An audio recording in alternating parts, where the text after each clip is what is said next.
میں آپ کو آج ایک 5 نبوی غذاؤں کا ٹونک دیتا ہوں۔ کلونجی، زیتون، کھجور، دودھ، شہد۔ کتنے ہو گئے؟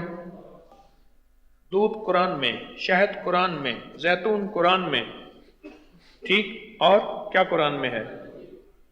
کھجور قرآن میں، اور کلونجی حدیث میں۔ کلونجی قرآن میں نہیں ہے، حبۃ السوداء۔ یہ 4 چیزیں قرآن میں بھی ہیں، حدیث میں بھی ہیں۔ ایک واحد چیز ہے جو کلونجی قرآن میں نہیں ہے، حدیث میں موجود ہے۔ یہ آپ کو 5 نبوی غذاؤں کا آج ایک مرکب بنواتا ہوں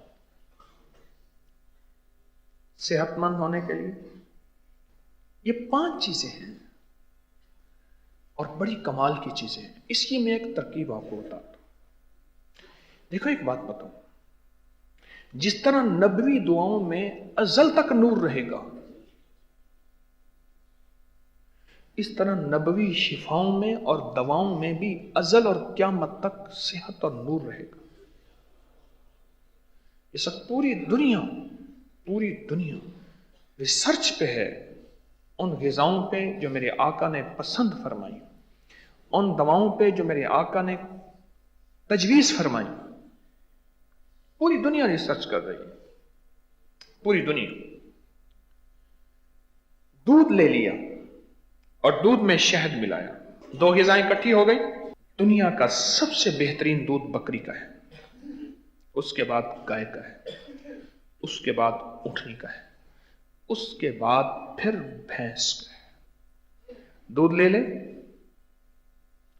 اس میں 1 چمچ زیتون کا تیل ڈال دیں، 1 چمچ، 2 چمچ، 3 چمچ دودھ، شہد، زیتون، کھجور، اور کیا ہے؟ کلونجی۔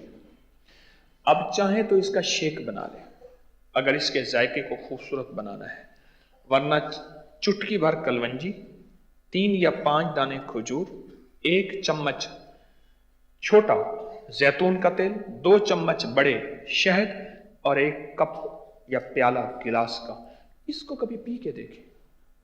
اور آپ شیک بنانا چاہیں تو کھجوریں اس میں ڈالیں، کلونجی بھی ڈالیں، زیتون بھی، دودھ بھی، شہد بھی ڈال کے 1 جام اس کا پی کے دیکھیں۔ اور یہ سردی گرمی کی غذا ہے، سردی گرمی کی۔ بس فرق اتنا ہے، سردیوں میں دودھ گرم ہو اور گرمیوں میں دودھ تازہ ہو، ٹھنڈا نہ ہو۔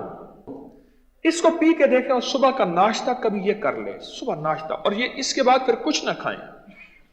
آپ اس دن اپنی صحت دیکھیں، تندرستی دیکھیں، یا رات کا کھانا یہی کھائیں، پر یہ 5 نبوی غذائیں جمع کر لیں اور ان کی تاثیر دیکھیں۔ سر کے بالوں سے لے کر پاؤں کے ناخن تک ان 5 نبوی غذاؤں کی تاثیر اور طاقت۔ اس ویڈیو کو لائک اور شیئر کریں، اب کریں یوٹیوب چینل کو ضرور سبسکرائب کریں اور بیل آئیکن پر بھی کلک کرنا نہ بھولیں تاکہ چینل پر آنے والی ہر ویڈیو آپ کو فوراً مل سکے۔